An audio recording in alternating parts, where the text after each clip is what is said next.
AGT 2023 mengumumkan kabar gembira ini melalui laman Instagram-nya pada hari ini. Pada Rabu 6/9 kemarin, Putri Aryani memberikan penampilan terbaiknya pada babak semifinal AGT 2023. Ia tampil membawakan lagu U2 yang berjudul I Still Haven't Found What I'm Looking For. Penampilan Putri Aryani saat itu bahkan mendapatkan standing ovation dari keempat juri, Simon Cowell, Sofia Vergara, Heidi Klum, dan Howie Mandel. Dalam babak semifinal ketiga, Rabu tanggal 6 September tahun 2023, Putri Aryani tampil bersama 11 kontestan lainnya. Putri Aryani menjadi salah satu kontestan yang lolos ke babak final.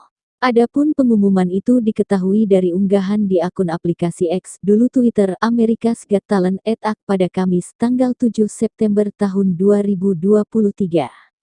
Selamat yang sebesar-besarnya bagi Mzan Siot-Hoi dan Putri Aryani malam ini, Rabu, ketika mereka melaju ke final AGT, demikian tertulis dalam pengumuman tersebut. Putri Aryani lolos bersama grup paduan suara Mzan Siot-Choi.